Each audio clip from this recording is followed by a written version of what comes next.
Și bun venit din nou la Pescuit cu Total Fishing.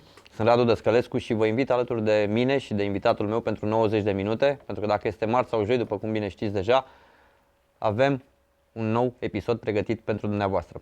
În această seară m-am decis să mergem pe urmele crapului și nu oricum în tehnica plantat. O școală care din punctul meu de vedere pare a fi din ce în ce mai mult uitată și înlocuită cu navomodelul.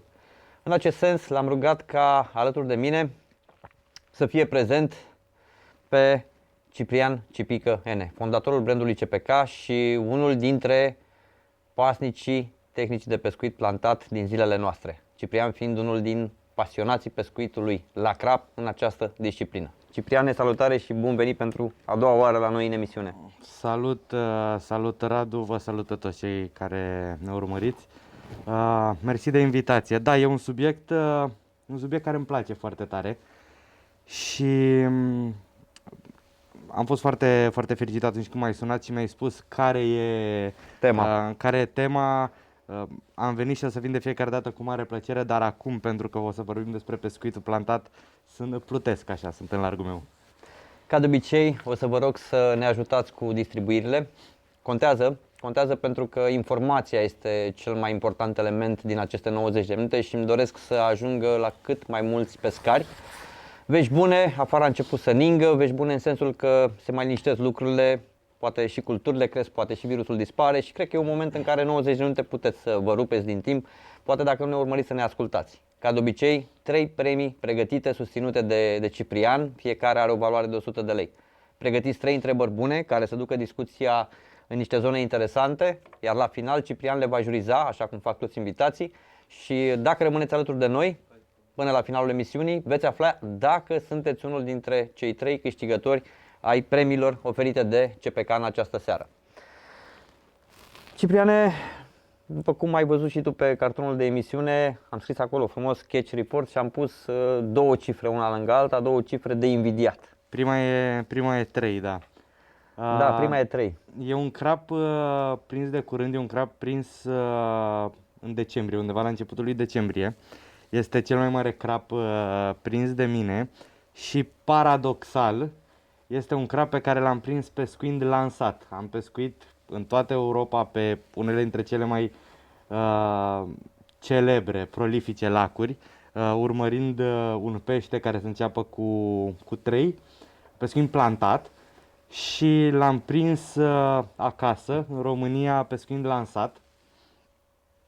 Evident, mă bucur foarte, foarte tare că primul meu crap de 30 de kg, pentru că despre asta vorbim, este prins în România.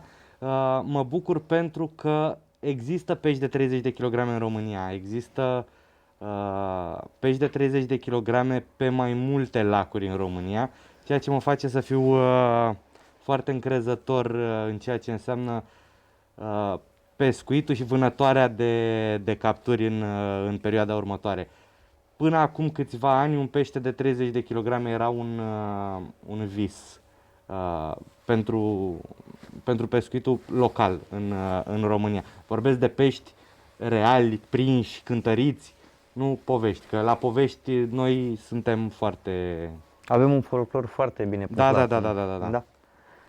Atât aveau ochiul, știi? Da, exact, atât avea ochiul. Cipriane, plantatul, din păcate, simt așa că este ca un fel de ultim drum, aș putea să-i spun, pentru că a fost înlocuit de tehnologie. Bate tehnologia la ușă în pescuit, cum bate și pe la copii pe la școli. Da, e normal să bate tehnologia la ușă. Este normal să implementăm tehnologia, mi se pare normal să folosim tot ce ne oferă mai bun. Nu sunt de acord că plantatul clasic, pentru că despre el vrei să vorbim. Să știi că eu consider pescuit plantat și cel cu navomodel, pentru că și acolo există, și despre pescuit plantat cu navomodel putem discuta mult. Dar pescuitul plantat cu barca, clasic, pentru că despre el discutăm, nu cred că dispare. Cred că a dispărut principalul lac, școala de pescuit plantat, aproape că a dispărut. Și când spun școala de pescuit plantat, mă refer la lacul Sărulești, pentru că, cel puțin pentru mine, Sărulești a fost școala de pescuit plantat. Săruleștiul, evident, n-a dispărut ca și lac, numai că în momentul de față populația piscicolă cred că nu e cea mai potrivită. Pentru mine personal nu mai reprezintă o provocare să pescuiesc acolo. Tu ai pescuit și foarte mulți ani.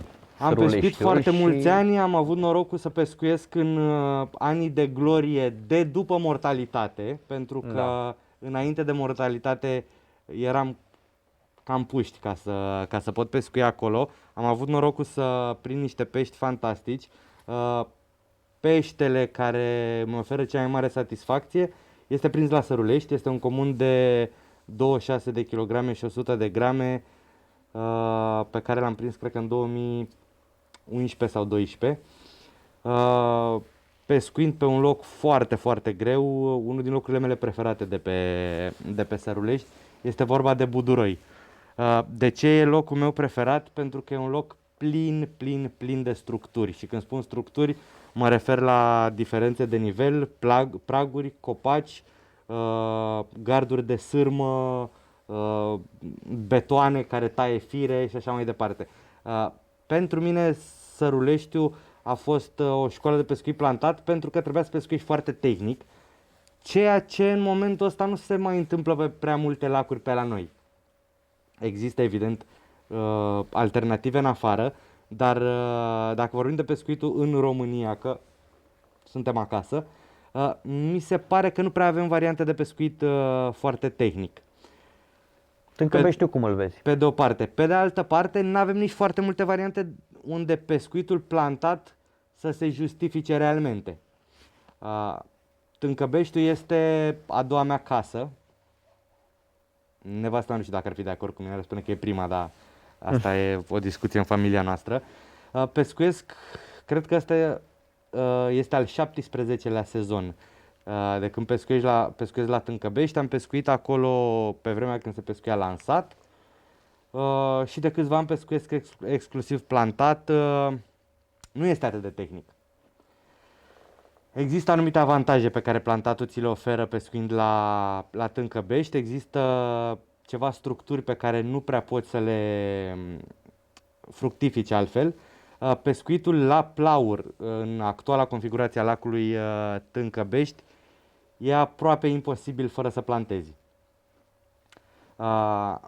Știe toată lumea, cred că în ultimii 6-7 ani Tâncăbeștiul a suferit niște modificări, atât din punct de vedere al conformației malurilor și plaurilor, cât și din punct de vedere a populației piscicole.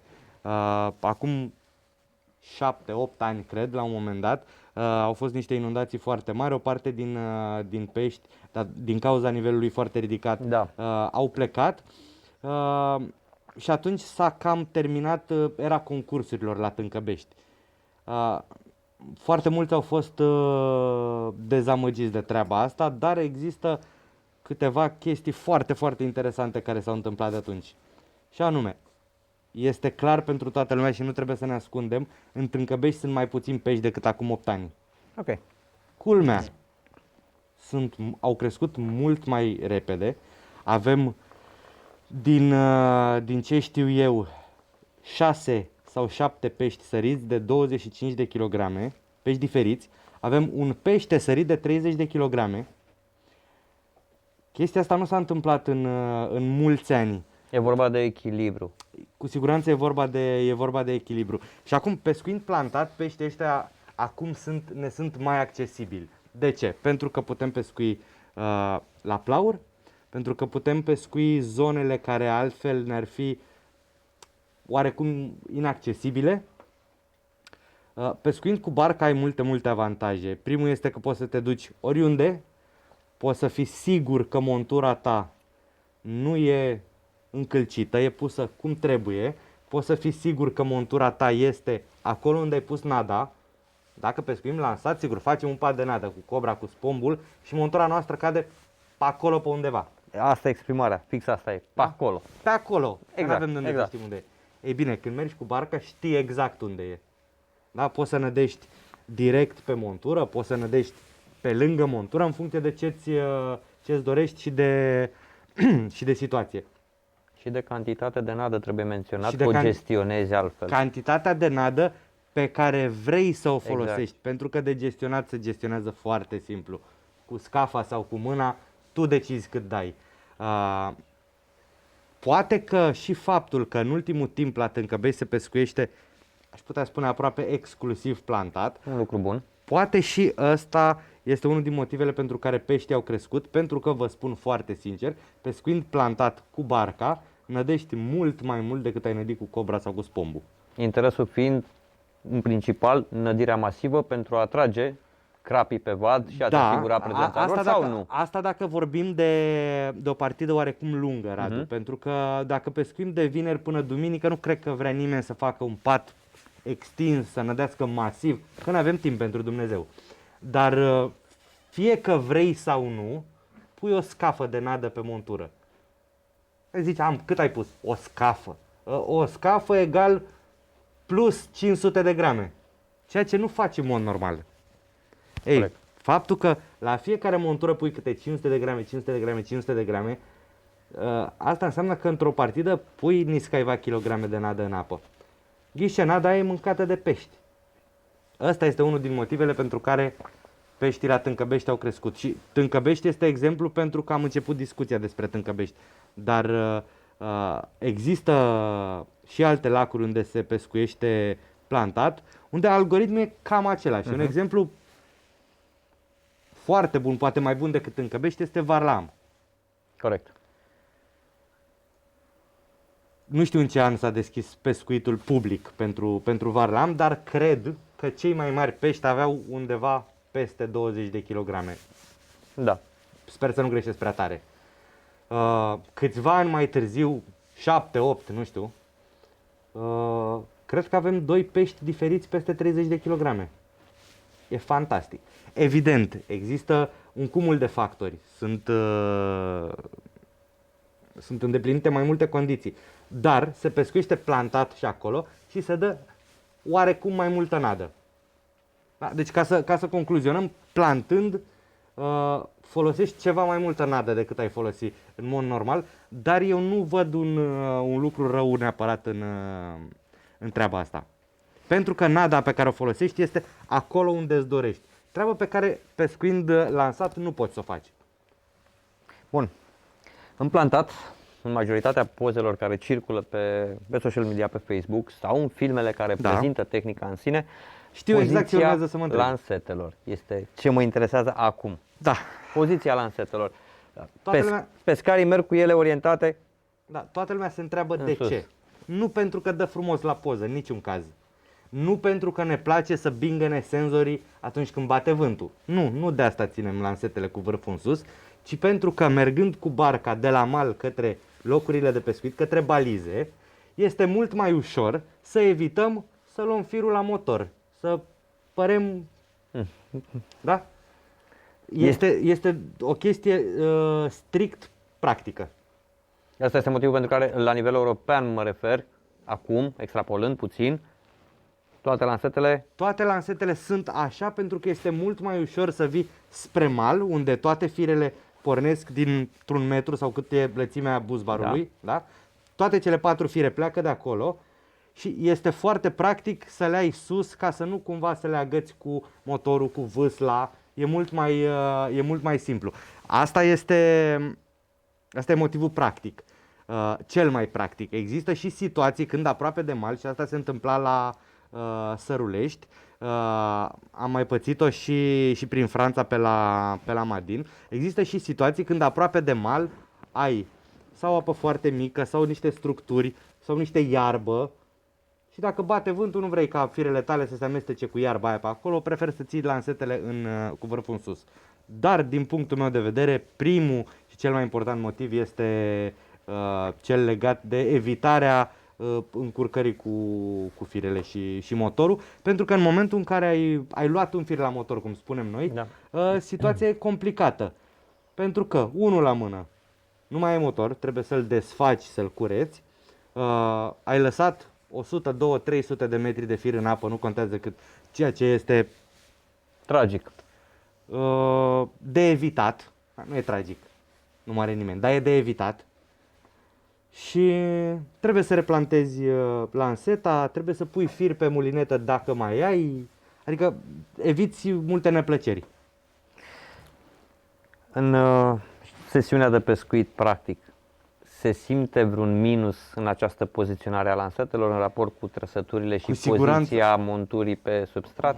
Poziția monturii pe substrat nu cred, pentru că dacă pescuim la mai mult de 60 de metri, cu fire mono, firul nostru are burtă, este culcat lângă montură, n-am niciun dubiu.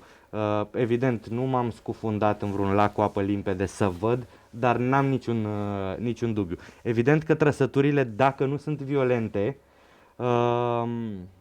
pot fi sesizate mai greu. Ăsta e motivul pentru care avem nevoie de niște swingere care să întindă destul de bine firul, dar cred că plusurile compensează minusurile. Înțeles. Evident, dacă e primăvară de vreme sau iarna și peștii se hrănesc apatic, trăsăturile sunt foarte finuțe, e de evitat să ții lansetele cu vârful în sus. Unul la mână, iar doi la mână, știi tu pozele alea drăguțe cu lansetele așa? Ei, eu nu le-am pus niciodată așa sau nu știu, poate foarte rar. Ideea e să fie cu vârful un pic în sus ca să ai loc să treci cu barca pe dedesubt. Nu trebuie să dăm cu lansetele așa, da? Dacă malul este înalt, nici măcar nu trebuie să le ridicăm. Toată treaba este, ideea este să avem loc să trecem cu barca pe sub lansete, atâta tot. Mai ales când vii cu captura la mal, pentru că asta era o următoare întrebare. Când vii cu captura la mal, dar și când pleci, imaginează-ți noaptea, trage. Ai luat lanseta, te-ai urcat în barcă, trage la lanseta 2 sau la lanseta 3. Trebuie să te duci printre fire. Da. E greu să poți să conduci barca printre fire, chiar și în cazul în care folosești niște fire foarte, foarte vizibile. Bate vântul, n-ai fost atent la motor, ai mulinat, poate e singur în barcă. De cele mai multe ori eu sunt singur în barcă. Am înțeles. Apropo de fire și de vizibilitate, în pescuitul plantat există bariere minime pentru un diametru de fir, minime în sensul de recomandare? Că până la urmă fiecare face cum crede. Dacă mă întreb cu mine, dacă mă întreb pe mine, n-aș pescui niciodată plantat cu fir sub 0,35, 0,40. Firul meu preferat este 0,43. Cred că și pot să Hai să-l vedem. Să vi-l arăt. Ăsta este. Îl cheamă Glow Supercast, este de 0,43. O să întrebi, dar de ce de 0,43? De ce așa gros? Ei bine, este gros nu pentru că am nevoie neapărat de un surplus de putere, de rezistență, ci pentru că am nevoie de un fir care să nu fie chiar foarte, foarte elastic. Cu cât un fir e mai gros, cu atât e mai rigid. E mai rigid. Din punctul meu de vedere, avem nevoie pentru plantat, avem nevoie de un fir cu elasticitate scăzută, dar să fie suficient de moale, astfel încât în momentul în care am plantat și ne întoarcem cu lanseta spre mal, să nu trebuiască să-l scoatem de pe tambur cu mâna. Să fie suficient de moale. Da, asta era o întrebare pe care urma să ți-o adresez vis-a-vis de plantat, pentru că sunt două modalități. Rămâne lanseta la mal sau iau lanseta în barcă? Cred că e doar o modalitate, de fapt. Dar păi am văzut că se practică amândouă. Cum recomanzi, cum indici că ar fi mai bine să practicăm pescuitul plantat? Luăm lanseta cu noi sau o lăsăm pe mal și se ocupă un coleg de ea? Mie îmi place să plantez cu lanseta în barcă, cu lanseta în mână. De ce? Ajungem la locul de pescuit, da? Masa este punctul fierbinte, da? Și vrem să punem montura. Evident că putem să o punem cu mâna, dar poziționând montura cu lanseta, putem să simțim fundul, simțim pragul, dacă e undeva un prag, da? Punem montura odată, o jucăm ca pe un jig, practic, o dată de două ori, hop, ai pus-o pe cârcă, atunci înțepi. Nu, asta faci tu, da, pe Dâmbovița poate, da. Poți să poziționezi montura acolo unde vrei, poți să poziționezi montura mai bine, în sensul că ai plantat, plumbul a ajuns pe substrat, simți treaba asta pentru că de cele mai multe ori folosești un înaintaș. simți treaba asta și atunci mai ridici plumbul un pic și Da. îl mai muți 2-3 cm, astfel încât, teoretic cel puțin, montura noastră să se întindă pe substrat. 1 la mână, 2 la mână. În momentul în care ai lanseta în mână, știi exact unde pleacă firul, poți să nădești punctual. Mi se pare, mie personal, mi se pare cea mai bună variantă. Nu sunt adeptul plantatului cu firul în mână, rămâne colegul pe mal și nu-mi place ideea, nu spun că e greșită, nu-mi place. Găsesc mai multe avantaje mergând cu lanseta în barcă. Ce dimensiuni spui tu că ar trebui să aibă o barcă de plantat? Cât Wow. de mare, cât de Barca lată? pe care o folosesc eu are 2,90 m. Faci nuntă în ea? Nu faci nuntă în ea, o cheamă FX de la Fox. Este o barcă lată, stabilă, cred că mai lată decât majoritatea bărcilor, dar cu toate astea nu faci nuntă în ea. Îmi plac bărcile încăpătoare, nu neapărat mari. Poate că m-aș descurca mai bine și ar fi mai avantajos să folosesc o barcă ceva mai micuță. N-am una mai mică, dar mă gândesc serios la o barcă de 2,40. De ce? Pentru că în condițiile în care nu pescuiești pe o apă mare, un lac mare, vorbim aici de Sărulești, vorbim de Balaton. Am fost la Balaton anul trecut, cred că anul trecut. Wow! Valuri de 1 metru când nu bate vântul. Cu siguranță ai nevoie de o barcă mare. Dar dacă pescuiești pe lacuri normale, dacă pescuiești pe Tâncăbești, pe Varlam, pe Monster Lake sau orice alt lac de dimensiuni mici din România, cred că 2,40 e suficient. Repet, eu folosesc 2,90, asta e barca pe care o am. Mi se pare foarte important să aibă podea rigidă. Am pescuit de câteva ori și cu bărci cu airdeck, cu podea gonflabilă. Avantajul lor este că sunt mai silențioase, nu faci gălăgie. Când îți cade un boiles, croșeta, plumbul, când tropăi pe acolo, nu faci gălăgie. Dar mi se pare mult mai stabilă o barcă cu podea rigidă. Trebuie să aibă chilă, clar, nu discutăm de bărci fără chilă. Între 2,40 și 3 metri cred că e ideal, în funcție de motor. Evident, o barcă mai mică, raportată la același motor și aceeași baterie, este mai economică, sigur. Asta era o întrebare vis-a-vis de propulsie, sistemul de propulsie. Din fericire, și spun din fericire pentru că este o chestiune pozitivă, lacurile de dimensiuni mici-medii Da? sunt propuse pescarilor în tehnica plantat cu motorizări electrice. Da. Un lucru bun. E silențios, e tot ce vrei tu. Da. Acum, Dacă mă lași să fac o paranteză, scuze-mă că te întrerup.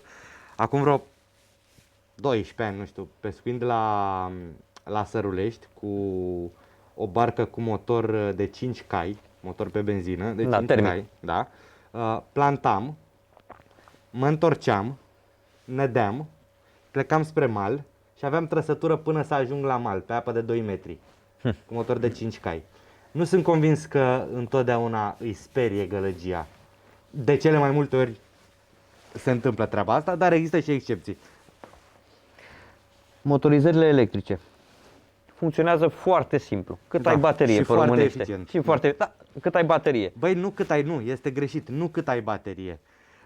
Pentru că dacă luăm un motor, îl punem la o baterie și dăm drumul să meargă, el o să meargă mult timp. Dar probabil că jumătate din perioadă o să se învârtă elicea așa. Deci cât ai baterie în parametri, pentru că dacă folosești bateria extra, poți să nici nu mai cari acasă, să o lași acolo la coșul de gunoi. E important să nu descărcăm bateriile de tot. Foarte, foarte important, mai ales dacă folosim baterii cu plumb. Recomandat ar fi cu gel. Și cele cu gel au plumb. Da, dar ca durata de viață și ca ciclu. Se pare că cele cu gel sunt mult mai indicate, da. Și cele cu gel, dacă le descarci de tot. Același lucru. Da, Ok. ideal e să nu le descărcăm de tot. Și atunci, pentru cei care nu, poate că sunt curioși despre tehnica de plantat, cum își dau seama de povestea asta? Păi este destul de simplu. Ai o baterie de 12 volți, da? Da. Și majoritatea motoarelor au un voltmetru acolo. Majoritatea. Da. Bă, Așa dacă motorul tău nu are voltmetru, cred că costă 15 lei unul. Îl iei și-l atașezi acolo, adică Eu îmi fac datoria să pun întrebările. Se găsesc soluții. Ai nevoie de un voltmetru. Majoritatea motoarelor au, fie că vorbim de motoare de 3000 de lei sau motoare de 800 de lei, au un voltmetru. Fie că îți indică în volți, 11 volți, 12 volți, fie că ai liniuțe gradate, îți indică. Și ideal ar fi să iei în seamă ce spune voltmetrul ăla, să nu forțezi bateria, că o strici, nu de alta. Cam câte baterii ți după tine? Într-o partidă medie ca durată. Păi n-am decât 2, adică ar fi greu să iau mai multe. Ar fi greu, am înțeles. Deci 2 baterii pentru tine într-o partidă medie crezi că sunt suficiente? Hai să definim partida medie. 4 zile, 5 zile minim. Pentru 4 zile la Tâncăbești există situații când îmi ajunge o baterie. Dacă folosești o baterie bună și o folosești corect, o întreții corect și ai un motor care consumă puțin, câteodată n-ai nevoie. Evident, dacă e furtună, bate vântul, sigur consumul e mai mare. Dacă prinzi 20 de pești pe zi, de asemenea consumul e mai mare. Dar cu 2 baterii în 4 zile, cred că nu cred că ai cum să consumi 2 baterii în 4 zile. Dacă pescuiești la distanțe normale, dacă trebuie să plantezi la 300 de metri, sigur că da, ai nevoie de baterii oricâte. Te întreabă domnul Raimond Morariu. Salutare, Raimond!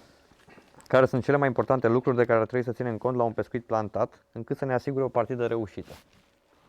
Păi, în primul rând, lacul să aibă pești. Da, e foarte important, nu numai când pescuim plantat. E important în general, pentru că, vezi tu, partida poate să fie una nereușită din cauza faptului că am ales prost locația. Cred că Nu locul, locația. Locația. Cel mai important e să alegem bine locația. Dacă acolo există pești, nereușita putem să o punem pe seama noastră, în primul rând, sau a diversilor factori. Dar dacă am ales bine locația, treaba e, jumătate e făcută. Dacă nu sunt pești acolo, Dumnezeu cu mila. Locația, să fii pregătit din punct de vedere al echipamentului, pentru că nu e nimic mai urât când mergi la pescuit să îți dai seama că n-ai baterii, spre exemplu, sau că nu-ți merge motorul, sau că ai uitat sonarul acasă. Folosești sonarul? Folosesc sonarul, da, folosesc de mulți ani sonar și la Tâncăbești, pentru că eu cunosc foarte bine lacul, nu-l folosesc tot timpul, dar dacă nu folosesc sonar, folosesc Pro din stick. Pentru că intrăm în ceea ce se numește tehnică, la capitolele pe care mi le-am propus astăzi cu tine și avem aici sondare, marcaje, substrat, poziționare, montură. Păi, hai să începem cu sondarea. Din punctul meu de vedere, dacă pescuim plantat cu barca, o facem pentru că vrem să știm ce e acolo, nu pentru că vrem să mergem departe. Departe ajungem și cu navomodelul. Plantatul nu are legătură cu departe. Plantatul nu are legătură cu distanța. Așa, pentru că îți oferă posibilitatea să te duci mai departe decât ai putea lansa. E un efect secundar. Da. Benefic, de exploatat. Cu siguranță da, siguranță da, dar nu are legătură cu distanța. Poți să ai pești sub nasul tău. Poți să ai pești la 30 de metri, dar dacă tu nu știi ce e la 30 de metri, o să fie complicat. Ei bine, folosind barca, fie că ai sonar sau că n-ai sonar, pentru că nu toată lumea are sonar, nu toată lumea își permite un sonar, da? Chiar Corect. dacă în zilele noastre cred că găsim sonare, tu știi mai bine. Cred că Băi, noi am sonare... adus pe magazin gama Fish Reveal de la Lawrence, o gamă extrem de prietenoasă din punct de vedere al prețului. O puteți găsi dacă intrați pe totalfishing.ro. Foarte mișto. De ce? La seria Elite 7 TI2, ca o paranteză, avea o funcție care se numea Fish Reveal. Practic, în funcția de downscan, care este cea mai de acuratețe și de detaliu funcție posibilă, îți dădea arcurile de pești din sonarul clasic 2D. Fish Reveal-ul ca tehnologie, la un preț fabulos și foarte, foarte prietenos, îți dă posibilitatea asta. Hai că despre asta discutăm. Băi, nu știu, 1500, 1700, nu știu cât e cel mai fin model. Oricum, ok. Bun. Dar sunt ferm convins că există, nu știu să dau un nume și nici n-aș vrea, dar sunt convins că există sonare și mai ieftine de atât. Dar poți să dai nume pentru că, până la urmă, ești un magazin de pescuit. Nu le știu și n-aș vrea să spun vreo prostie. În mod normal, în pescuitul crapului, din punctul meu de vedere, cea mai importantă funcție este downscan-ul. Da. Da, asta e. Orice sonar, indiferent cât de ieftin este, dacă are downscan, și acum să merg Dumnezeu, nu ne raportăm la un sonar cât telefonul ăsta, pentru că nu stau să mă chioresc și așa să-mi comprime într-un ecran cât telefonul informațiile din vreo 2-3 metri de apă, e absurd. Dar orice sonar de 7 inch, părerea mea, asta e părerea mea, de 7 inch cu downscan este arhi suficient. Ăla de 5 la limită, Bun. dar nu e imposibil de folosit. Evident, Radu, am început ți arată pescuitul cu lucrurile un astea, Eagle CUDA cu ecran atâta, cât Nokia 3310 avea ecranul. Da, L-am da. și acum. Nu, deci există gama asta de fish reveal pe care chiar vă recomand. Plusul e foarte mișto, de ce? Pe downscan îți arată peștii. Bun. E foarte Ok. mișto. Apropo de sonare, da. Nu sunt ferm convins că e bine să vezi peștii când te duci să cauți structuri, Mă, dar asta e altă discuție. Ca pescar nu te duci să cauți peștii cu sonarul. Sonarul Dar e când îi pentru vezi structuri. acolo s-ar putea să... Eu zic că dacă îi vezi acolo s-ar putea să spui niște semne de întrebare bune. Bun, dar pot fi plătiți, pot fi chinezi, pot fi șalăi. Ai posibilitatea din sonar să setezi dimensiunea targetului. Ok. Ok, bun. Ok. E discutabilă. Discutăm altă dată despre sonare. Da. O să vin pregătit, promit.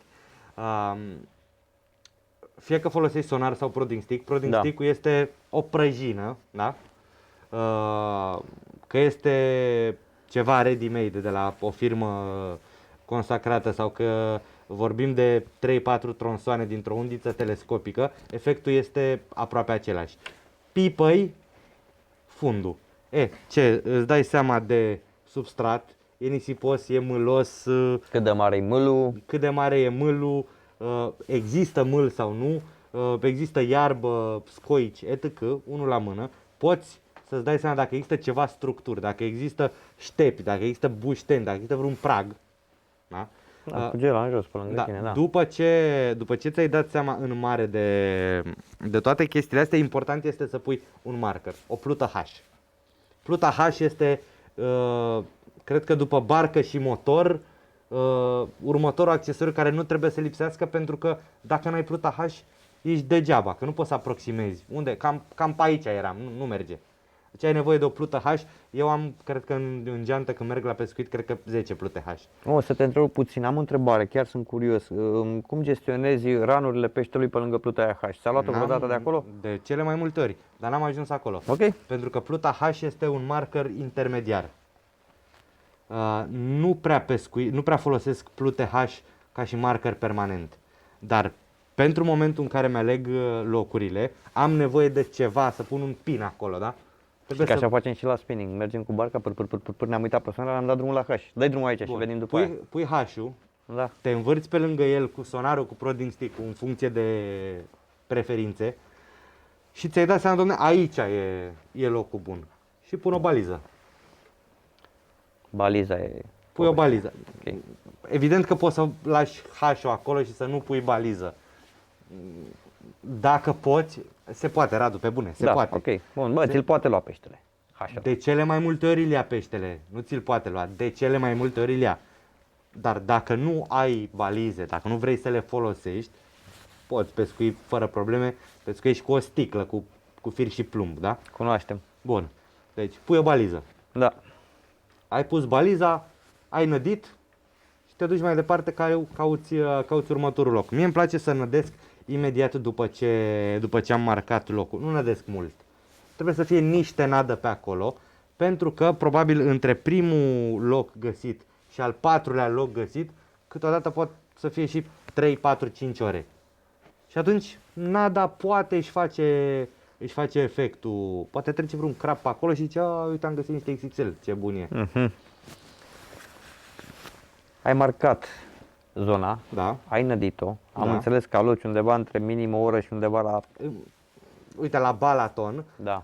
a 5-a și a 6-a lansetă, pentru că a fost un concurs unde s-a pescuit cu 6 lansete, a 5-a și a 6-a lansetă le-am plantat pe niște locuri, pe locul final, dacă vrei, a doua zi. Pentru că nu am reușit să găsim niște locuri unde zic, bă, cred că e bine aici. Foarte, foarte bine ai punctat, pentru că urma să te întreb fix aspectul ăsta. De la plantarea 0 sau momentul 0, Da. T0, când identificăm Da. zonele pe care ni le dorim și până la locația finală. Cât durează migrația asta cu lansetele? Păi, e clar că dacă am ales 4 locuri, să spunem, Exceptând cazul utopic în care, bă, da, le-am pus din prima bine. am ales 4 locuri, bă, și dacă le-am pus din prima bine, nu sunt toate 4 bine, decât dacă chiar cunoști locul. Poți în prima seară, a doua zi, să te repliezi. Poate ai pus 2 lansete pe apă mică, 2 pe apă mare și trage doar pe apă mare. Te mai schimbi una a doua zi pe apă mare sau invers, sau poate trage pe o structură, poate trage lângă stuf. Pentru că ai la dispoziție barcă și ești mobil, poți să te muți cu oricare dintre lansete, știind ce avem de desubt, e ușor să ne dăm seama de ce trage acolo. Păi pentru că are apa 2 metri, înseamnă că mănâncă pe 2 metri. Pentru că acolo există niște iarbă, poate mănâncă în iarbă. Pentru că fundul e mai curat, mănâncă pe fund curat. Poți trage niște concluzii, să te repoziționezi cu lansetele. Nu spune nimeni că odată ce ai pus baliza e betonată acolo. Aia vroiam să punctăm. Nici de Pescuitul cum. plantat este destul de activ.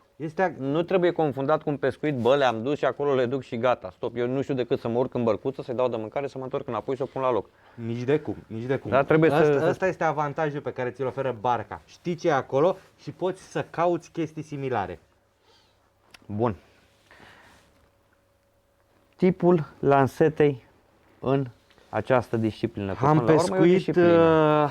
pescuit cu, wow, nu știu, enorm de multe lansete de-a lungul timpului. Mi se pare că o lansetă de 3,60, 3 livre jumate este idealul. Am avut multe seturi de lansete de 3,60. În Franța pescuiesc cu lansete de 3 metri. Evident că am pescuit și cu 3,90. 3,60, 3 livre jumate mi se par niște lansete ideale. Și cred că ai nevoie de niște lansete care să fie prietenoase cu drill-ul, cu peștii.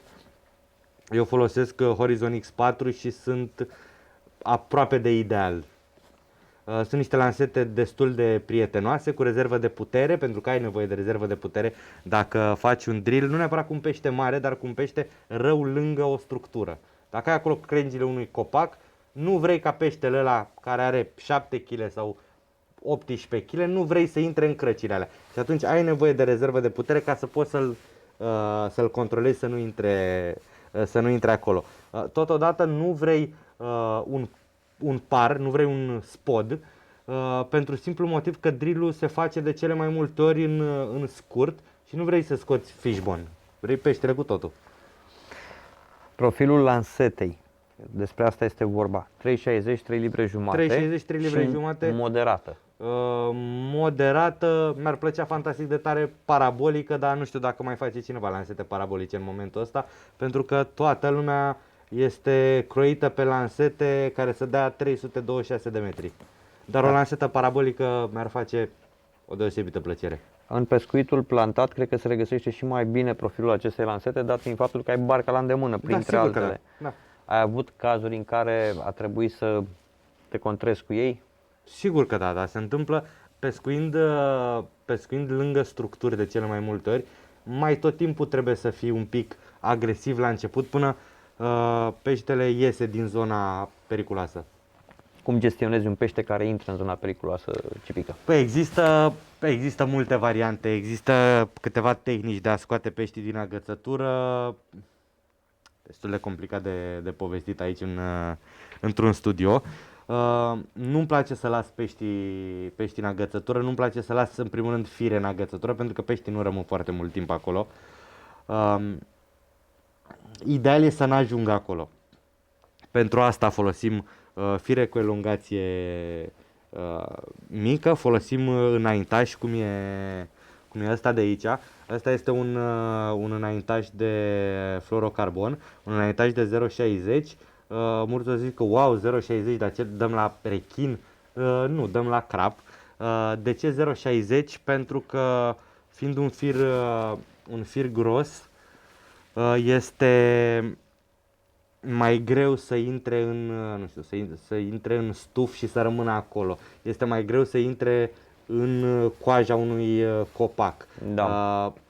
Alunecă mai ușor peste cioate, peste ștepi și folosind genul ăsta de înaintaș, de cele mai multe ori la tâncăbești scot peștele de sub plaur, chiar dacă în momentul în care trage nu sunt pe fază și își ia un pic de fir și intră sub plaur, fiind gros și destul de rigid, pentru că e fluorocarbon, nu taie chiar așa repede plaurul, rădăcinile, cum ar face un fir textil, Care ar rămâne acolo, care ar rămâne acolo se acolo. afundă. Ei bine, Da. ăsta alunecă și ai șanse mari, de cel mai multe ori scoți peștii. Nu mai punem la socoteală faptul că dacă pescuiești peste un prag sau peste o zonă abrazivă, înaintașul de fluorocarbon îți oferă șansa să poți scoate peștele de acolo.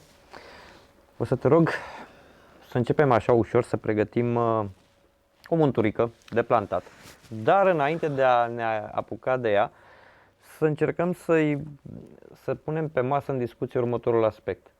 Ce greutate trebuie să aibă plumbul, ce formă trebuie să aibă plumbul în plantat și care este raportul cu distanțele la care plantat, raportat la greutatea plumbului în sine. Bun. Poți planta fără probleme cu plumb de 80 de grame dacă o faci la 60 de metri. Imaginează-ți dacă plantezi la 300 de metri, desfășori 300 de metri de fir în apă, care are greutatea lui, se udă, da? Și practic ai nevoie de o greutate destul de mare ca montura ta să stea fix acolo. Ce se întâmplă dacă montura nu stă fix? Uite, o să se târască așa de la curenți, de la vânt, etc. Și cârligul la un moment dat o să se înfigă într-un ceva. Și dintr-o dată nu mai avem o montură funcțională. De cele mai multe ori, plumbul mare pe care îl folosim la plantat are rolul de a poziționa în siguranță momeala noastră acolo. Acum, sigur, dacă pescuim la 300 de metri, recomand plumb peste 220 de grame. Folosesc plumbi până la 300-320 de grame în funcție de situație. La Tâncăbești, foarte rar pescuiesc cu plumbi mai mari de 140 de grame. Dacă situația nu o cere, nu văd de ce ar trebui să pescuim cu plumb pierdut. Toată lumea asociază plantatul cu plumb pierdut. De ce? Dacă situația nu ne obligă să pierdem plumbul ca să scoatem peștele din agățătură sau să fie drillul mai facil, pentru Dumnezeu nu avem de ce să-l pierdem. Da? Bun, dacă pescuim lângă agățătură, lângă un prag tăios, lângă ștepi, e absurd să nu folosim plumb pierdut, mai ales dacă vânăm niște pești mari. Plumbul pierdut montura cu plumb pierdut este foarte productivă în momentul în care chiar pierde plumbul, pentru că dacă nu a pierdut plumbul, o să avem un fir care merge în gura peștelui și un plumb de 200 de grame care face așa. Și îl ține și cu botul pe jos și așa mai că îl departe. ține cu botul pe jos, dar ceea ce e de evitat. Deci montura cu plumb pierdut trebuie să piardă plumbul. În sensul ăsta există clipsuri pentru montura cu plumb pierdut care pierd plumbul și există clipsuri pentru montura cu plumb pierdut care nu știu de ce sunt făcute. Aia este montură cu plumb atașat, nu mai e montură cu plumb pierdut. S-au găsit. S-au găsit. Dar nu știu de ce nu pierd plumbul. Hai să vedem o montură de plantat. Eu folosesc niște clipsuri care chiar pierd plumbul, nu știu în ce măsură o să se vadă, pentru că plicul ăsta e scos din trusa mea și este posibil un pic murdar. Sunt niște clipsuri slick, niște clipsuri care nu au striații pe codiță și dau voie plumbului să se piardă, pentru că chiar avem nevoie să se piardă plumbul dacă alegem genul ăsta de montură. Montura pe care o folosesc eu este destul de simplă. În 99,9% din cazuri folosesc Ledcor. Asta este... Dar scoate-l din ambalaj, că oricum cred că trebuie să... Oricum trebuie să-l scot din ambalaj, că va fi greu să leg un Ledcor dacă îl țin în cutie. Asta este LED-core-ul. Există două variante de culoare. Aici îl avem pe cel verde. Bun. Mie îmi plac segmentele destul de lungi de LED-core. Vorbeam un pic mai devreme că dacă cumva poziționăm lansetele așa, să se uite spre cer, bun, nu neapărat ăsta este motivul, dar un metru jumate de LED-core îmi oferă mie siguranța că cel puțin pe bucata aia, bă, Chiar stau jos. firul stă sau sunt șanse mai mari să stea pe substrat, da? Bun, și atunci un metru jumate de LED-core, varianta verde de data asta, pentru cei cărora nu le place verdele, există și varianta maro. Am aici cele două capete, mi-mi place să-i fac un nod după ce Ia ușor că oamenii te după privesc ce le-am acum. pus în două, am făcut un nod aici, Ok. ca nu cumva miezul de plumb Să se tragă. să fugă, da? Bun, pentru siguranță îmi place să desfac o porțiune destul de lungă. Dacă n-aș fi avut masca asta, aș fi rupt cu dinții. Doamne, ăștia că ai mască. Dar o să folosesc foarfeca. Da? Bun. Da, ceva, foarfecă avem? Avem. Avem noi foarfecă. Stai că nu. Pac, pac. Foarfeca, Cipriane, foarfeca, nu dinții. Aproape nouă neforjată în concursuri. Așa. Bun. Deci foarfecă. Și pentru a prelucra bucla, avem două variante. Varianta clasică cu croșeta pentru LED-core, dar există și varianta, cred că cea mai bună ever, să folosim, nu știu cum se numește, ustensila portocalie de la Fox. Da, la Fox sunt pe Threader-ul. sunt pe culori, Da, am croșeta da. galbenă, croșeta verde, croșeta roșie, ustensila portocalie, că nu pot numi croșetă, nu știu cum se numește. Bă, cred că e Threader ăsta. Se numește splicing needle. Splicing. Portocalie, da? Puțin să văd. Ce tu aici, mă?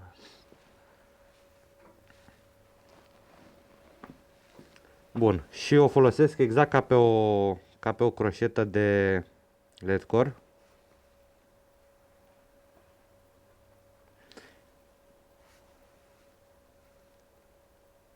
Și ce mă oftică cel mai tare? Ce anume? Sistemul ăsta este disponibil pe piață din anii 70 în alte discipline. Mă Nasol. bucur că într-un final îl văd și la voi, știi? La voi crăpari, voi ăștia nașpa, nu? Nu nașpa, Doamne ferește, nu. La crap, adică îmi plac lucrurile tot așa exact, sunt adeptul lucrurilor simple. Bun. Aici avem o primă buclă. Ca o paranteză, să știți că această metodă de a confecționa capetele terminale pe LED core este imbatabilă pentru Da, un nu începător. puneți- Pentru un începător îți rupe la rând splicingurile. Croșetele de LED core ți le face țândă Dar până învață tehnica. am legat multe mii de astfel de bucle cu croșeta și am rupt multe croșete. De asta zic. De E asta n-am fantastic. rupt Nu niciunul. rupi, n-ai cum să rupi. N-ai cum să rupi. N-ai Este cum. fabulos. Repetăm operațiunea și în partea cealaltă. Nu folosim dinții pentru că purtăm mască. Doamne ajută. Folosim foarfeca. O completare, o paranteză, un tips and tricks dacă vreți. Dacă în continuare folosiți croșetele dedicate LED core-ului, folosiți într-un pahar puțin ulei alimentar, ulei de Nu mai floarea folosiți soarelui. croșete. Asta e... Poate n-are omul să duce mâine la pescuit, știi? De Ce? multe ori N-aveți pe uleiul... stoc? Avem Eu pe cred că stoc. aveți. Uleiul contează și ajută. Diminuează De frecarea. diesel sau de... De floarea soarelui. E suficient. Bun. Avem și cea de-a doua buclă aici. Putem desface nodul. Da? Și am un LED core cu două bucle la capăt. Evident, trebuie să-i atașăm un Dăm portocalia. portocalia. Portocalia. Te-ai îndrăgostit? Hai. Stai liniștit, mă, eu foloseam pe asta la rubeziene, la elasticat kiturile mulți ani în urmă. De asta știu că e foarte utilă și foarte mișto. Este, da. Niciuna n-am rupt niciodată, tot așa și acolo, tot așa, tragi Cred că chestii... e greu. Nu, n-ai cum Cred că să e greu rupi. să rupi. Bun. Următorul pas este destul de predictibil. Avem nevoie de un vârtej rapid. un vârtej clasic, absolut nimic deosebit, dar nu prea funcționează fără montura asta. Și cred că oricare altă montură, făcând o paranteză, cunosc prea puține persoane care mai folosesc vârtej normal în zilele noastre. Am o întrebare, în vreme ce tu... Între timp eu o să atașez... Te rog să atașezi, că nu mai e o chestiune care atât de e- necunoscută. Întrebarea vine din partea lui Marius Vintilă. Te salutăm, Marius. Salut, Marius. La pescuitul plantat, ce criterii folosești pentru a-ți alege locul? Ce crezi că ar atrage peștele în locul respectiv? Dacă știi să răspund la întrebarea asta, Ai fi primul câștigat rând, mondiale la rând. aș prinde toți peștii și cred că aș fi și milionar. Am înțeles. Cel mai important este să căutăm niște structuri. Crapilor le plac, peștilor, nu numai crapilor, le plac structurile. Acum, fie că vorbim de prag, platou, pietre, buturugi, ștepi, stuf, groapă, o zonă cu, sau doar o simplă zonă La cu Balaton, fund. când ați fost, pe ce criterii ați plantat? Și ca distanță și ca adâncime, ce ați avut în cap? Am căutat ceva de care să ne legăm pentru că era o mare de apă de 2 metri, 2 metri 40, aproape nicio structură. Am căutat zone cu fund un pic mai tare pentru că era foarte mult nămol acolo. Am găsit o oarecare structură undeva la o distanță destul de mare. Am fructificat structura aia și am reușit să prindem niște pești, nimic important, dar am fost la Balaton, am prins pește, deci totul e în regulă. Am fost foarte fericit, prima dată pe un lac de dimensiunile alea, am prins pește, totul în regulă. Are și pește. Culmea Băi, de are acolo, mult cât de pește. mare e, Băi, are ăla mult chiar are pește. Are știi? mult pește, dar poate că într-o emisiune viitoare stăm de vorbă, pentru că pescuind în diverse locații din unde vrei tu, Ungaria, Spania, Italia, Franța, până în Maroc și Africa de Sud, am întâlnit chestii interesante. În Ungaria am întâlnit pe majoritatea lacurilor foarte mulți pești. Revenim, am aici un clips de plumb pierdut și un con. O să mă folosesc de croșetă pentru a-l trage pe segmentul ăsta de ledcor.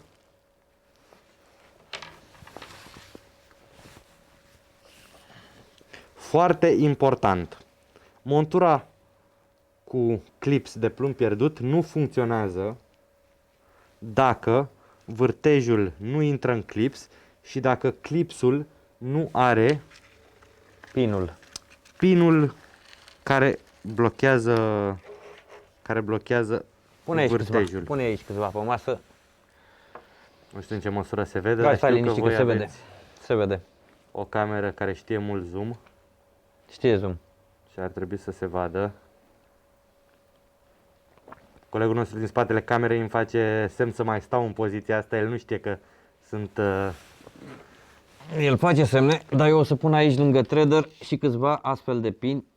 Băi, te rog frumos, se numește instrumentul portocaliu. Bine mă, gata. Vă dăm cu Bun. portocaliu. Sper că nu e și politic portocaliul ăla, nu? Dar e pe burtă ca somnul pitic american. E portocaliu, Ah, da, e ok. da? Noi nu facem politică aici. Gata, domne, nu facem nimic. Ăsta este clipsul căruia trebuie să-i atașăm pinul. Pinul are rolul de a bloca vârtejul acolo, doar așa montura funcționează, în sensul că în timpul trăsăturii se pierde plumbul. Doar dacă îi bagi pinul, pierzi Doar dacă îi plumbul. bagi pinul, altfel o să avem o montură semifixă cu un plumb pendul. Ceea ce Nu ne dorim. eu nu-mi doresc. Adică dacă vreau un plumb care să nu se pierdă, aleg tot timpul un plumb inline. Apropo, inline-ul își găsește rolul implantat? Sigur că dacă nu vrem să pierdem plumbul, mi se pare cea mai bună alegere. Eu folosesc plumb inline, plați adevărat, plați pentru că mi se pare că au o aderență mai bună la substrat. Ăsta e singurul considerent. Plați indiferent de formă, că sunt bănuți, că sunt ovali, pară, etc. Niște plumbi cu striații ca să aibă priză mai bună la substrat.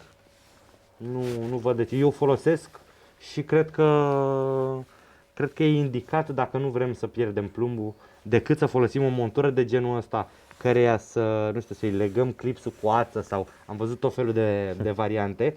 Cred că e mult mai bine să folosim un plumb inline. Bun, ăsta este segmentul de LED core. Avem aici un vârtej rapid care ne permite să scoatem, să schimbăm montura de fiecare dată când avem nevoie. Clipsul de plumb pierdut, aici este conul, care nu este foarte ușor pentru că este uscat, dar în momentul în care este ud, iese destul de repede pentru că, nu știu dacă se vede, clipsul ăsta nu are striații pe codiță, este foarte, foarte important. Când vă alegeți clipsul pentru... Vorbim de porțiunea superioară, da? Zona unde se conectează cu capătul superior de silicon. Da. Când vă alegeți clipsul pentru plumb pierdut, alegeți unul care nu are striații. Avem LED core-ul și, negreșit, conexiunea dintre LED core și firul principal la mine se face cu un înaintaș 0,60 fluorocarbon. Nu este prea gros. Primesc de multe ori întrebarea asta, dar 0,60 ăla nu e prea gros. Nu e prea gros. Fiind fluorocarbon, este aproape invizibil în apă și este gros pentru că am nevoie să fie gros ca să mă ajute să scot peștii în situațiile în care există ceva abraziv acolo. Nu mai punem la socoteală faptul că în momentul în care ai mulinat și ai ajuns pe înaintaș, drill-ul e și ceva mai safe, mai Câți puternic. metri de înaintaș? În funcție de adâncimea apei. Uite, la Eced este o balastieră în Ungaria cu adâncimi de până la 32 de metri, cred. De cele mai multe ori pescuiești între 10 și 16 metri adâncime.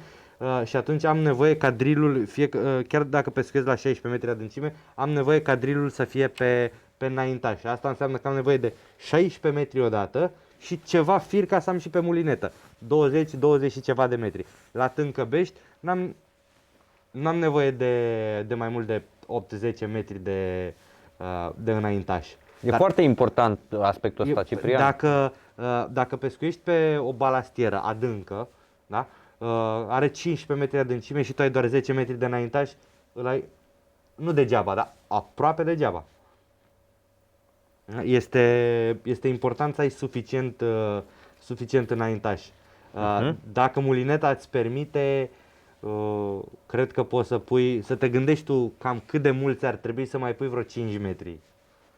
Ce mulinetă folosești în plantat? Că de lansetă am înțeles. Păi eu folosesc aceeași mulinetă și pentru plantat și pentru aruncat. E vorba de FX11 de la Fox. Am folosit și FX13, este aceeași mulinetă cu un corp mai mare. Personal am FX11 și sunt fericit cu ele. Intră exact 300 de metri de 0,43 plus înaintaș. Mi se pare că este suficient fir. Acum, bun, avem nevoie de distanțe ceva mai mari, putem folosi un fir un pic mai subțire. Asta e 0,37, dar din cauza ambalajului nu știu în ce măsură o să se vadă. 0,37 intră în jur de 420 de metri.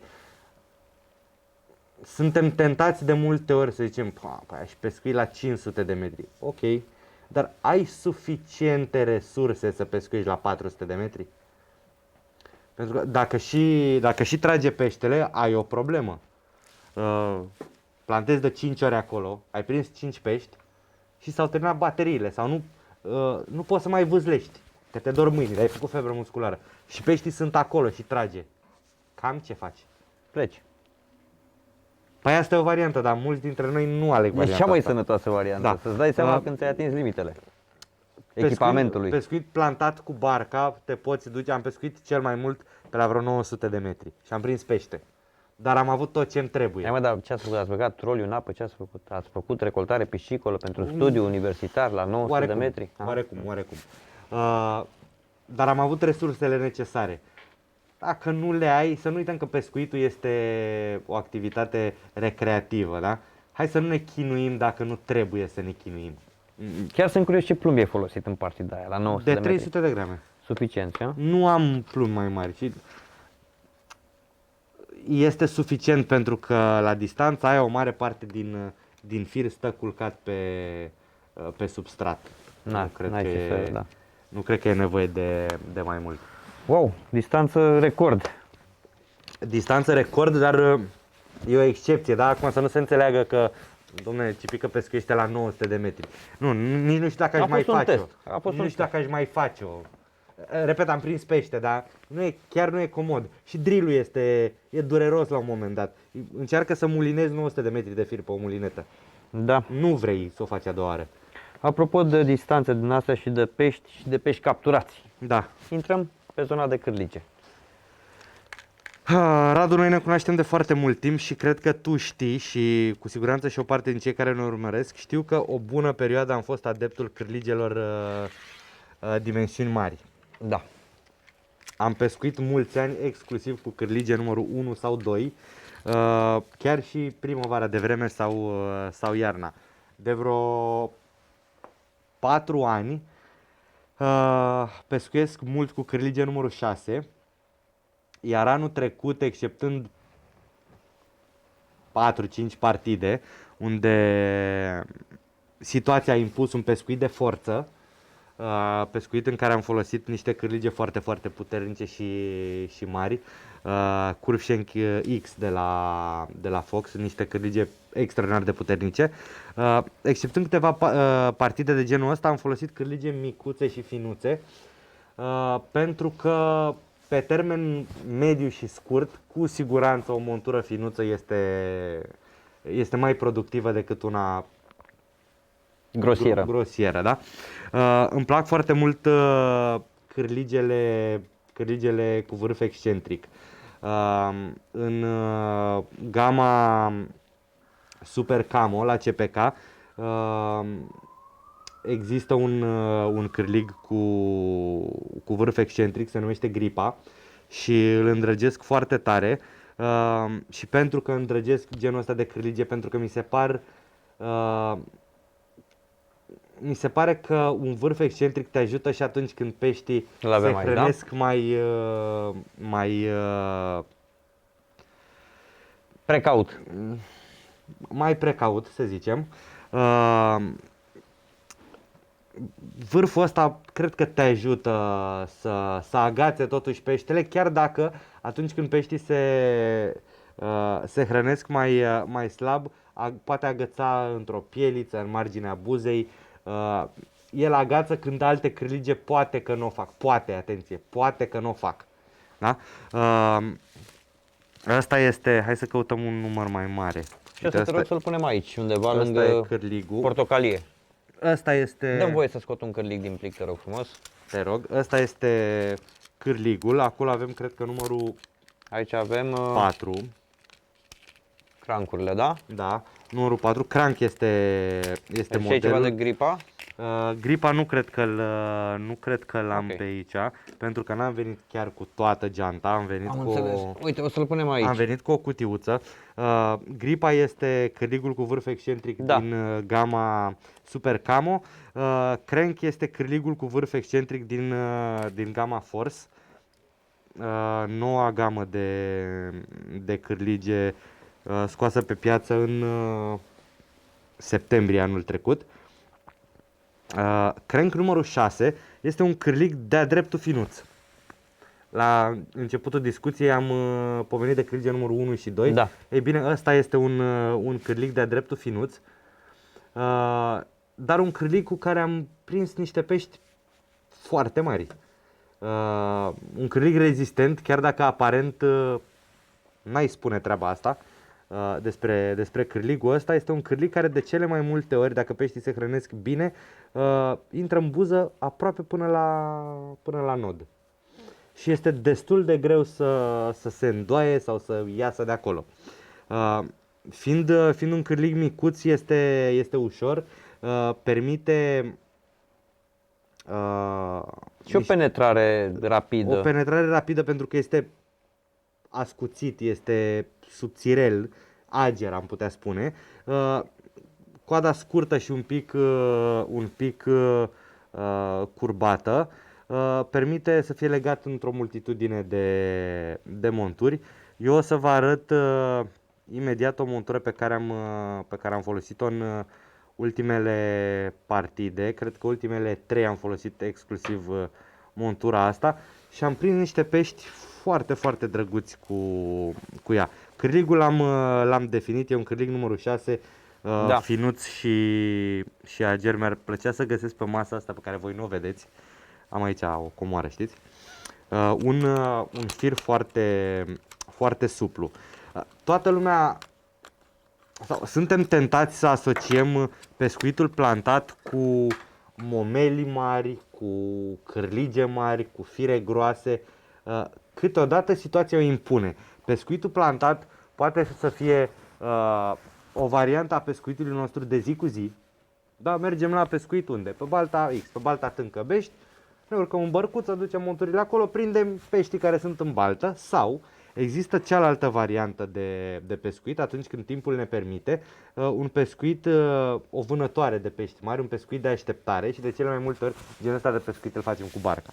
Putem folosi evident niște cârlige mai mari, niște fire mai groase, niște momeli mai mari, uite avem acolo și sper să se vadă, niște bile XXL de 24 și de 26. O bilă de 26 E mare. cât mai bile. Dacă pui 2 bile din alea, șansele să te supere ciortanii sunt mai mici. Nu sunt nule. Am prins ciortan la 2 bile 24 fără probleme. Dar șansele sunt mai mici. Poți lăsa monturile acolo timp mai îndelungat în așteptarea peștelui pe care îl urmărești. Evident nu o să folosești cârlige numărul 6, o să folosești cârlige numărul 2 cel mai probabil. Nu o să mai folosești un fir de 0,20 cum e ăsta. O să folosești un fir de 35 de livre probabil. Sau mai gros dacă situația o cere. Totuși, pescuitul plantat este despre localizarea peștelui, da? Ținând cont că urmează la un moment dat să mergem la pescuit, că o fi peste 2 săptămâni dacă se topește zăpada de afară sau peste o lună jumate, peștii nu o să se hrănească tocmai ca vara, da? Și pentru început de sezon avem nevoie de niște monturi finuțe. Eu vreau să leg acum montura pe care am folosit-o în partea friguroasă a sezonului 2020 și cu siguranță montura pe care o să o folosesc și la început de sezon acum, pentru că a funcționat foarte, foarte bine. Nu e o montură extraordinar de complicată, are câteva particularități despre care o să vorbim. Ok, eu între timp o să mai dau un ochi prin telefon, Te rog. prin întrebări, vreme în care sper că tu le povestești celor ce ne cu urmăresc. siguranță le povestesc. Pentru montura asta avem nevoie evident de un fir pe care vi l-am arătat mai devreme, avem nevoie de cârligul crank numărul 6 și avem nevoie de un vârtej cu anou de genul ăsta. Este un vârtej un micro vârtej cu anou special conceput pentru a fi folosit ca și accesoriu al monturii. Bun, haideți să vi-l arăt, ăsta e vârtejul nostru și o să vă arăt imediat și ce fac cu el. Așadar, am un fir suplu, mătăsos, un fir fără cămașă, este un fir de 0,20, am un cârlig. Evident, introduc firul prin ochetul cârligului. Am aici ochetul microvârtejului, introduc firul și prin ochetul microvârtejului.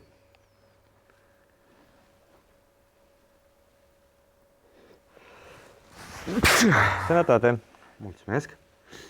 Și practic am cârligul, vârtejul și capătul firului. Ei bine, capătul firului o să-l introduc încă o dată prin ochetul cârligului, îl întorc, că am tras prea tare de el. Știți, în mod normal, băgai capătul firului în gură, lumezeai un pic, era ceva mai simplu înainte de COVID. Bun.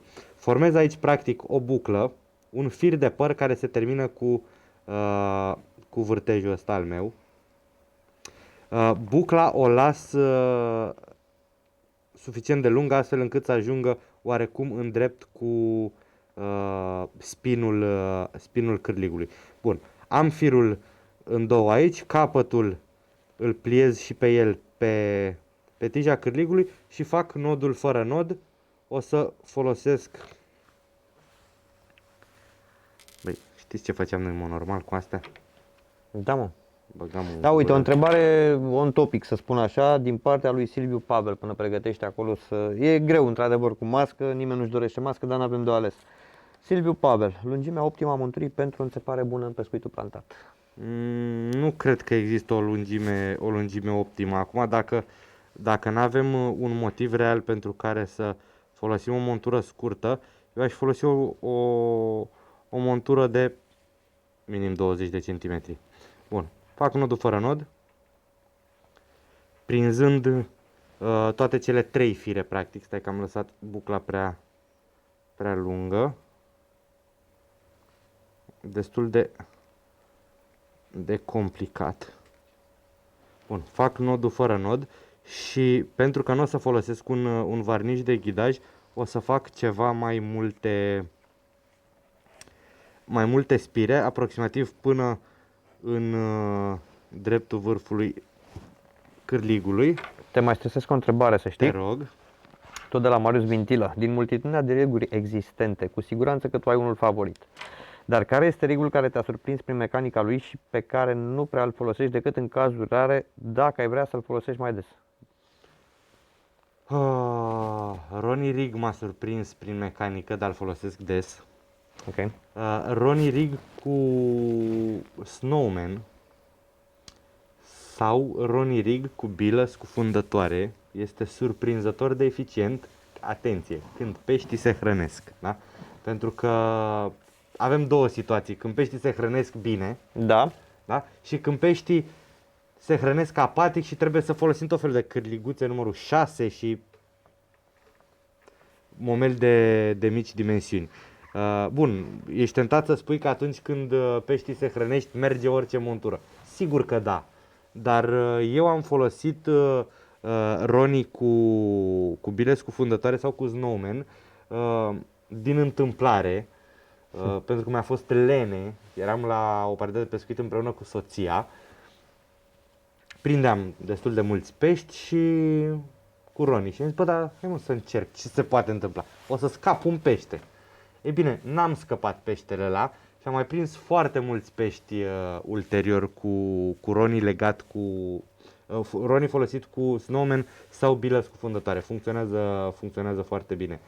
În rest, am destul de multe monturi pe care le folosesc. Știi, câteodată am perioade, ca noi toți de altfel, cred. Am perioade când folosesc montura asta, am perioade când folosesc un derry cu fluorocarbon. Evident că mă adaptez în funcție de situație, dar mi-e greu să numesc o montură care m-a surprins. Nu știu, nu cred că pot să numesc o montură care m-a surprins. Revenind la montura noastră, am legat cârligul. Avem aici un fir de păr compus dintr-o buclă la capătul căreia se află un microvârtej cu anou. Am aici suficient fir încât să pot să-mi aleg lungimea forfatului. Mie îmi plac forfaturile oarecum lungi. În capăt o să-i fac o buclă, un nod dublu. Nu sunt adeptul nodului 8. Nici la fire textile, dar nici la mono. Fac un nod dublu în mod normal ar fi trebuit să-l umezesc înainte să-l strâng și vă sfătuiesc să faceți asta pentru că un fir, fie că e textil sau mono, în momentul în care se strânge, poate să aibă ceva probleme la nod dacă nu e umezit. Eu nu l-am strâns din motive evidente. Tai surplusul și dacă vă amintiți, segmentul meu de LED-core se termină cu o agrafă rapidă. Ei bine, pentru a conecta montura la agrafa rapidă am nevoie de anti-tangle sleeves și treaba este destul de simplă. Bun, am nevoie de una bucată anti-tangle sleeve, croșeta galbenă, în mod normal trebuia să umezesc un pic ca să alunece bine toată treaba. Am bucla din capătul monturii, folosesc croșeta pentru a trage anti-tangle-ul peste buclă și prin procedura clasică Atașarea. bucla intră în ochetul vârtejului, tragem peste anti-tangle sleeve-ul și aici avem montura, evident fără momelă, pe care urmează să o punem imediat. Și să și discutăm de și moment. fără plumb. Așa arată montura mea de plantat. Atenție, în situația în care am nevoie să pierd plumbul. Da? E foarte important. Nu cred că vrem să lăsăm 10 de kilograme de plumb în apă fără motiv. Bun, spuneam că urmează să începem pescuitul pe apă rece, da? Când peștii o să se hrănească apatic. Tocmai de asta avem și montura asta foarte, foarte finuță. Ei bine, dacă montura e finuță, cred că trebuie să avem și o momelă finuță. Mai mult decât atât, vă recomand să încercați măcar acum, la început de sezon, momelile echilibrate. Pentru asta avem mai multe variante de momeli. Avem varianta de wafters, care funcționează foarte, foarte bine. Avem varianta de split pe care o vedeți aici și e disponibilă. Dăm puțin, te rog, dacă poți. O să mă bată regia. Nu te bate nicio regie. Pentru că tu ești regia. Pentru că eu sunt regia. O să facem în felul următor, ce înseamnă spliturile. Și acum te rog eu, pune la loc acolo. Și gata, avem și spliturile. Bun, spliturile sunt niște momeli de cârlig care au particularitatea de a fi compuse dintr-o parte pop-up, respectiv partea roz în cazul de față este pop-up, partea maro-roșiatică este boilesul XXL în cazul de față.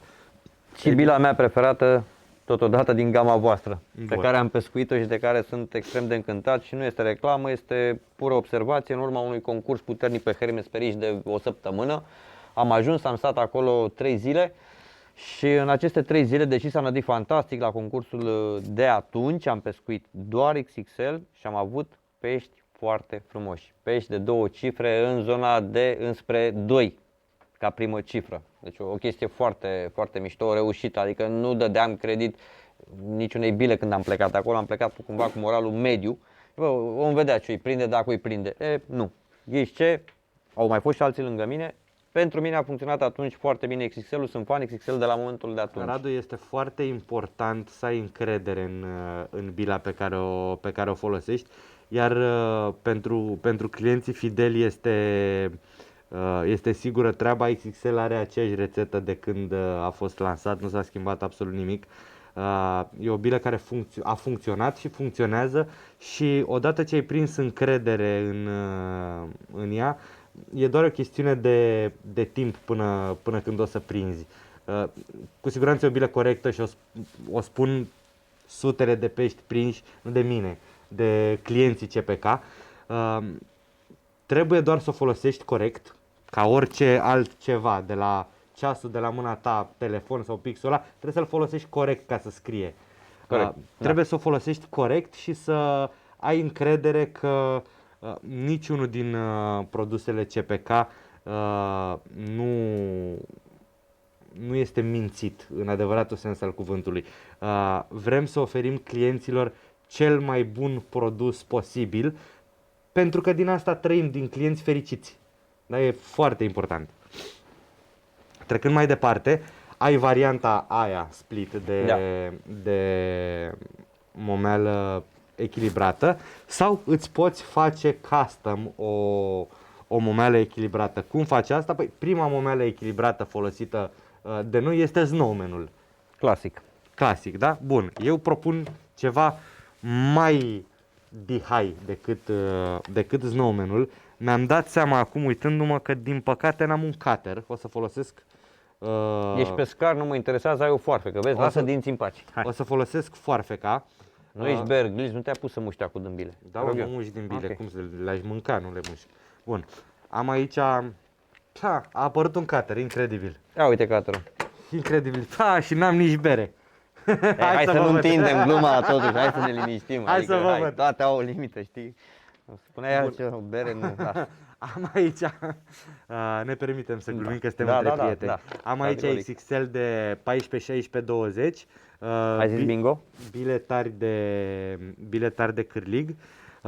Am luat o bilă de 14 și folosesc un sfert de gata, n-ai specificat de care. Tu ai văzut reclamele alea cu ăla albastru îmbrăcat, dar ce băi, eu sunt de retururi, acum ce? Mi-ai zis de care cutter vrei? Folosesc sfertul ăsta de cutter pentru a tăia ceva mai mult de jumătate din bila asta de 14.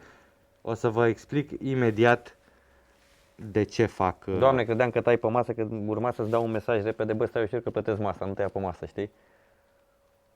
S-au făcut mese la foc, nu-i problemă. S-au făcut mese la foc? Da, a fost un an bun, productiv pentru... S-au copcat cireșele? Pentru mese, bun. Deci am ceva mai mult de jumătate de boile XXL de 14. Am aici un pop-up de ananas. Este pop-up-ul cu care îmi încep fiecare sezon. Care-i povestea ananasului, Cipriane? Că la început, cel mai mare pește până în Anglia s-a prins în urmă cu ceva ani la ananas. Îmi amintesc că a fost un pește fabulos tot așa pe vreme rece la ananas. Radu, părerea mea este următoarea. Mie îmi place pop-up-ul de ananas. Îl folosesc în 85% din cazuri. Pe bune, la ce vrea să prind pește? Nu la ananas? Dan Petre, colegul meu, folosește în 85% din, folosește mai mult squid căpșună. Ia ghiși la ce prinde pește. La squid căpșună căpăra îl folosește, adică... Am remarcat că ananasul este preferat de foarte mulți pescari la început de sezon la nivel european discutând. Pentru că aroma este una foarte prinzătoare pe apă rece și pentru că îl ajută culoarea. Toate pop-up-urile de ananas, cred că de pe lumea asta, sunt galbene. Fluo, mai puțin fluo, sunt galbene. Da, corect. Cred că există o legătură între aroma asta care funcționează foarte bine pe apă rece și culoarea deschisă. Bun, avem aici ceva mai mult de jumătate de boiles și o să iau de aici ceva mai puțin de jumătate de pop-up. Un căpăcel. Da? Un căpăcel de pop-up. O să folosesc croșeta pentru a construi un aproape snowman. Extrem de compact și redus în dimensiuni. Da. Bun. Pentru ca toată treaba asta să funcționeze cum trebuie, aveți nevoie de un recipient cu apă în care să probați montura. Sfatul meu este să lăsați partea de pop-up ceva mai mare, să puneți momela asta, ansamblul ăsta de momeli, pe firul de păr sau pe orice montaj vreți voi. Lăsați partea de pop-up un pic mai mare, verificați montura într-un recipient cu apă și dacă plutește prea tare, cu cutterul sau cu forfecuța mai ciupiți un pic din pop-up. Ideea mea pentru genul ăsta de montură și pentru genul ăsta de momeală echilibrată este să avem cârligul pe substrat, Acum o să fac doar un demo și imediat o să și montez toată treaba. Ideea mea pentru genul ăsta de pescuit și pentru genul ăsta de montură este să avem cârligul pe substrat și momeala deasupra cârligului. Faptul că avem o momeală foarte ușoară care este contrabalansată de cârlig, iar momeala asta este atașată printr-un fir de păr aparent scurt, dar practic suficient de lung încât să-i permită cârligului să se întoarcă cu vârful în jos.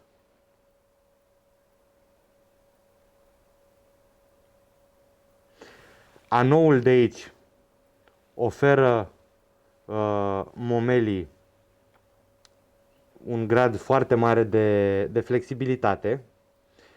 Momeala asta, pe lângă faptul că o să fie ușor de aspirat, pentru că este ușoară, da? Să nu uităm că ea trebuie echilibrată astfel încât doar cârligul să rămână pe substrat. Da? Deci este o momeală ușoară.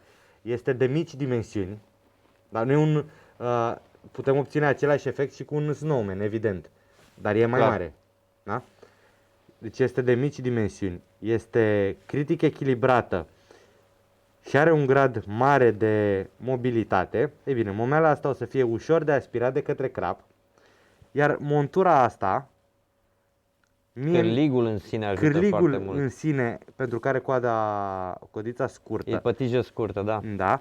Genul ăsta de montaj, fie că alegeți varianta mea sau oricare alta, genul ăsta de montaj face ca momeala asta să fie ușor de aspirat și cârligul să fie de cele mai multe ori, pentru că îl ajută fizica, nu mecanica, da. Nu vreau găselniță de-a mea, da? Fizica îl ajută să stea tot timpul cu vârful în jos, sunt șanse mult mai mari să agățăm chiar și crapii care se hrănesc ceva mai apatic acum la început de sezon. Mie îmi place foarte tare genul ăsta de montaj al momelii atașarea momelii la montură.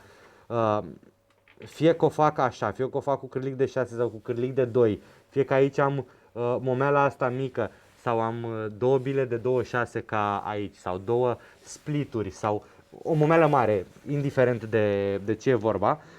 Îmi place genul ăsta de atașare a momelii pentru că de cele mai multe ori cârligul meu va fi cu vârful în jos, ceea ce e foarte, foarte important.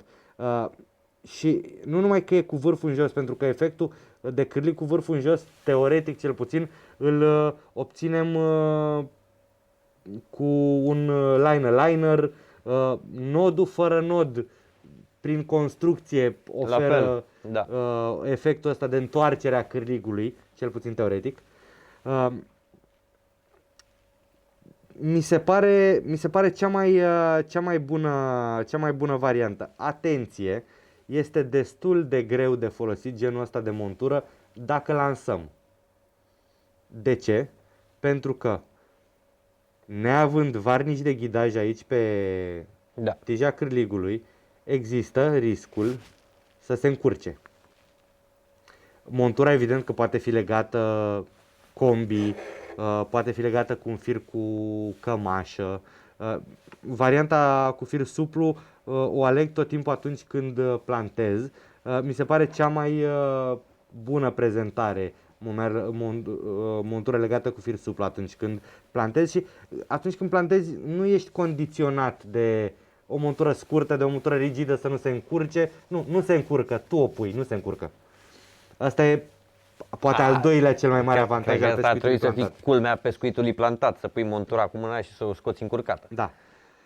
Bun, asta este montura pe care eu vă recomand. Repet, fie că folosiți un cârlig de 6 și o momeală mică sau un cârlig de 4 și o momeală dublă, genul ăsta de montaj care implică un anou, mi se pare că este o variantă bună. Repet, e un pic periculos când pescuiești lansat, dar există variante, un pufulete solubil.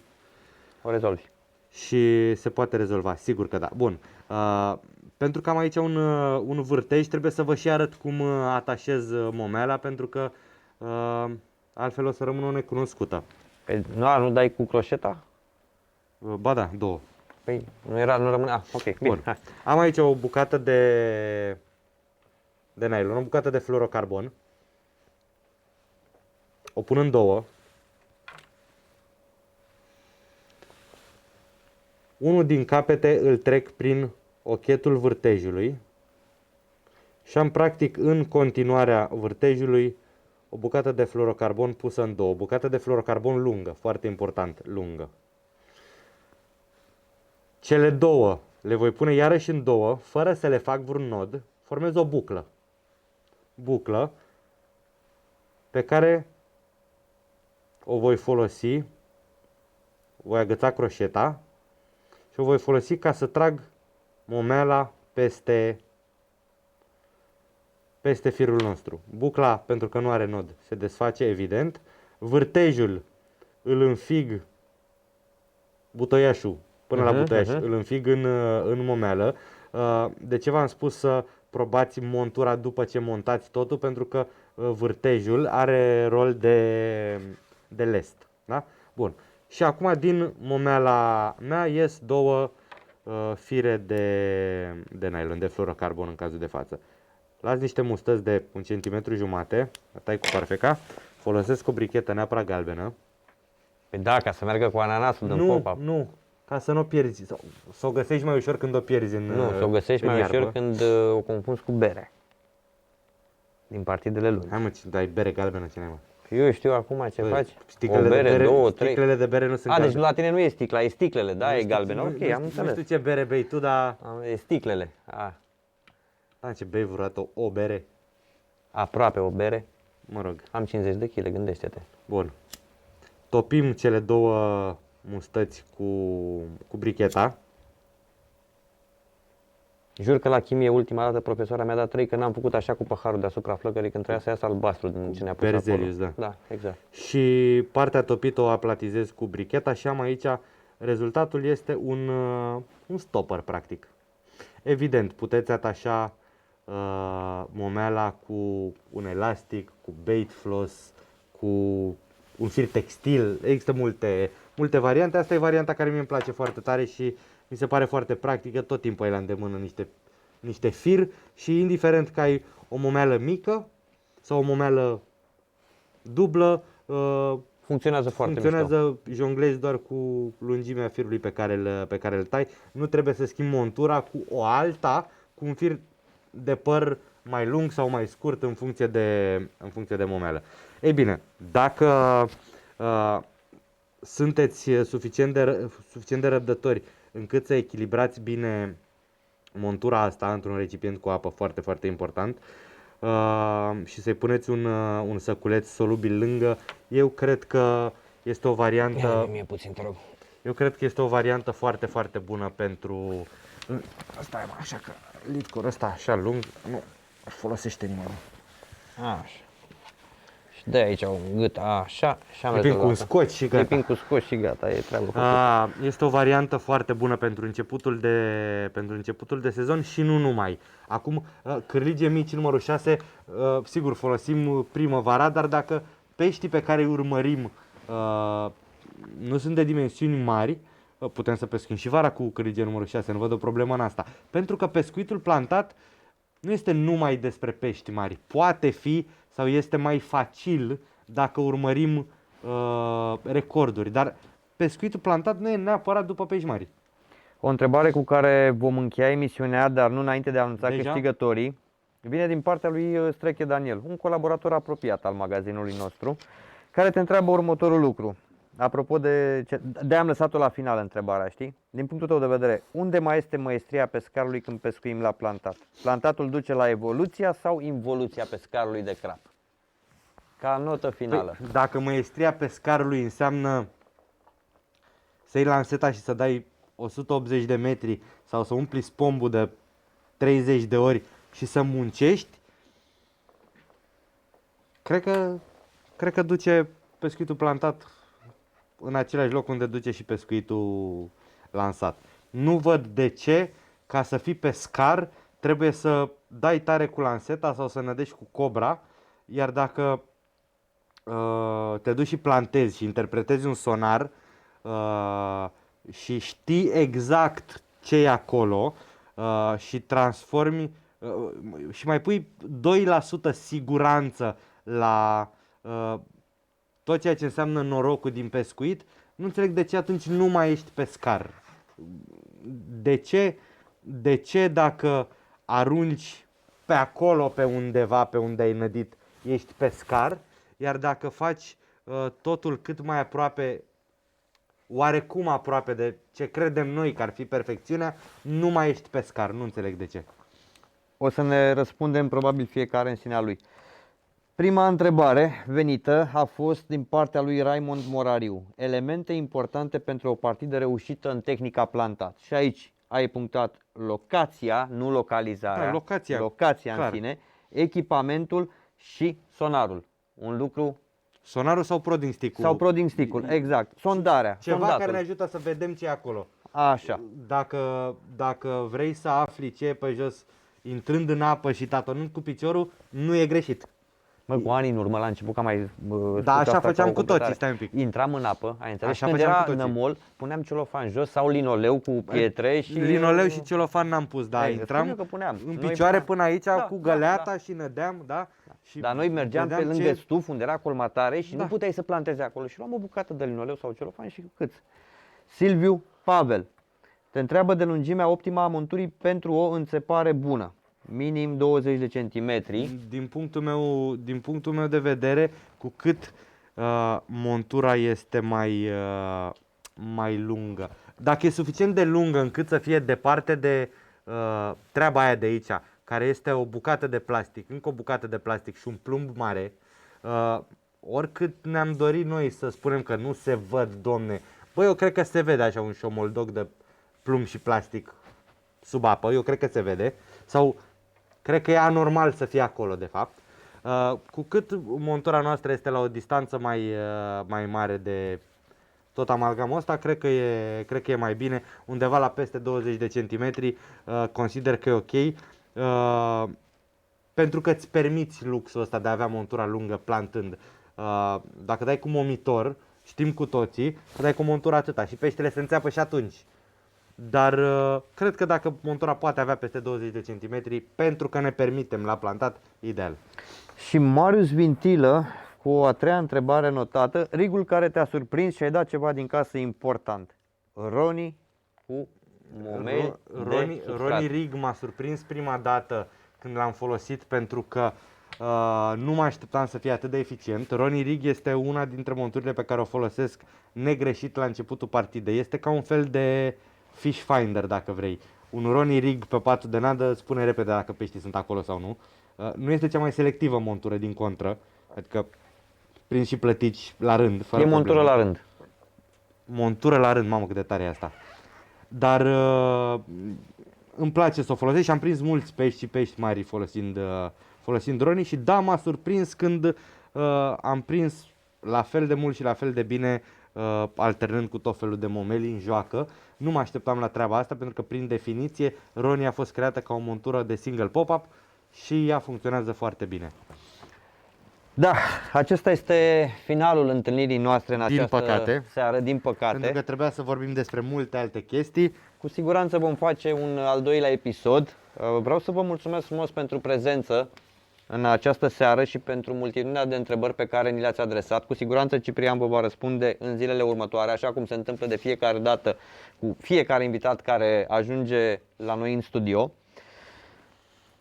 E final de emisiune, aveți chef să citiți, știți ce să faceți, accesați blogul, informația înseamnă putere și puterea înseamnă cunoaștere deopotrivă și invers, cunoașterea înseamnă putere.